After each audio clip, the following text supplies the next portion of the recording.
सुप्रभात बच्चों, मैं राजकुमार पाल, हिंदी शिक्षक, modern English school Bihar Sharif से।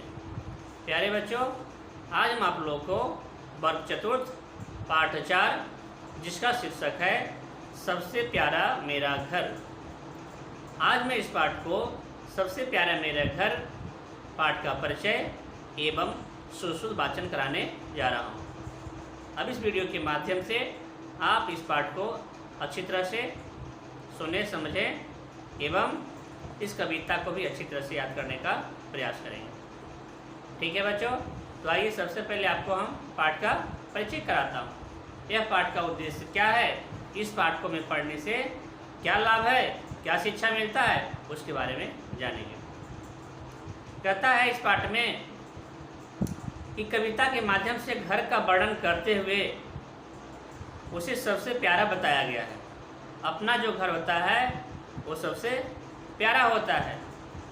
भूखे हो, प्यासे हो, जितना सुकून अपने घर में होता है उतना पराये घरों में नहीं होता है बच्चों।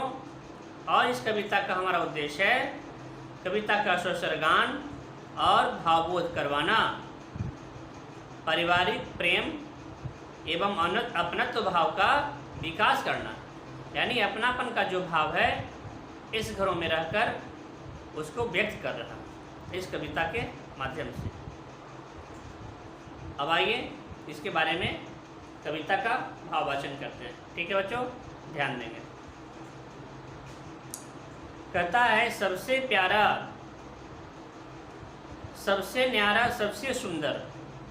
ध्यान देंगे, सबसे न्यारा, सबसे सुंदर, सबसे प्यारा मेरा घर, पापा मम्मी दादा दादी भैया दीदी सबका घर। कहता है ये घर है, पापा का है, मम्मी का है, भैया का, दीदी का है, सबका घर है। मेरे घर सूरज की किरणें, मेरे घर सूरज की किरणें आकर हमको रोज जगाती, दूर भगाती अंधकार को घर में उजियारा कर जाती। देखिए सूरज में कितनी ताकत है, अंधकार को भगा देती है और हमको रोज आकर जगाती है और उजियारा कर देता है, प्रकाश ही प्रकाश। अब आइए आगे की पंक्तियां हैं। मेरे घर की सुंदर बगिया में नित पंछी कलरव करते, अपनी मीठी बोली से मोही सबका मन करते। एक पक्षी से भी सीखता है बच्चों, कितना मधुर बोलती।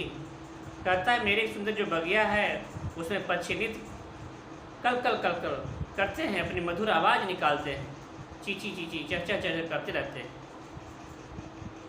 अपनी मीठी बोली से मोही सबका और सबका मन मुग्ध कर देते हैं उसकी अपनी प्यारी से बोली। अर्थात हमें भी किसी के साथ बोलना है तो मधुर व्यवहार में बर्ताव करना है, मीठी बोली का ही प्रयोग करना है ताकि मेरी बातों पर कोई गुस्सा न करे। मेरे घर की खुली रसोई, बच्चे कहते हैं मेरे घर की खुली रसोई से जब खाने की खुशबू आती, मैया कुछ भी लगे पकाने, खुशबू सबकी भूख बढ़ाती। मैया जब कुछ बनाती है रसोई में तो रसोई से खाने की खुशबू आती है, और जो भूख नहीं भी लगता है वो खाने की खुशबू से मुझे भूख बढ़ जाती है। कितनी माँ की मधुर खाना है। अब आगे कहता है माँ के हाथ का खाना, माँ के हाथ का स्वादिष्ट खाना हम सब मिलकर प्यार से खाते। माँ के बना हुआ हाथ हम लोग प्यार से खाते हैं।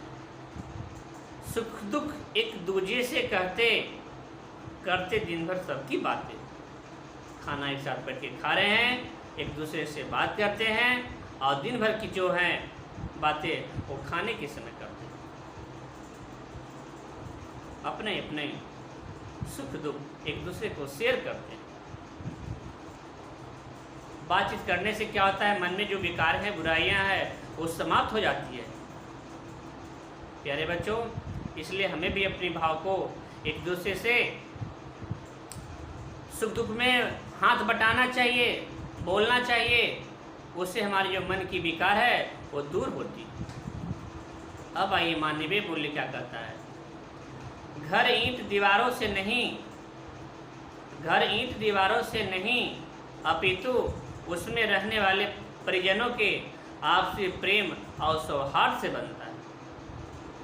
खूब बड़ा बड़ा बिल्डिंग बना दिया है, उसमें अच्छे अच्छे लोग नहीं रहते हैं, एक दूसरे से मेल नहीं रहते हैं, तो उस घर का कोई महत्व नहीं होता है। प्यारे बच्चों, हमें आपसे प्रेम करना सीखिए। जीवन का असलियत मूल्य वही होता है, प्रेम और भाईचारा। ठीक है, तो हमने आज इस पाठ के माध्यम से यही सीखा कि मिलकर रहिए, बांट कर रहिए, प्यार से रहिए, अपने घरों में सब एक दूसरे से सुख दुख में हाथ बटाइए। ये पाठ ने हमें यही सिखाता है। ठीक है बच्चों, तो मुझे आशा है कि आप किताब को भी सामने रखकर वीडियो को भी देखेंगे और अच्छी तरह से समझने का प्रयास करेंगे। ठीक है, तब तक के लिए धन्यवाद।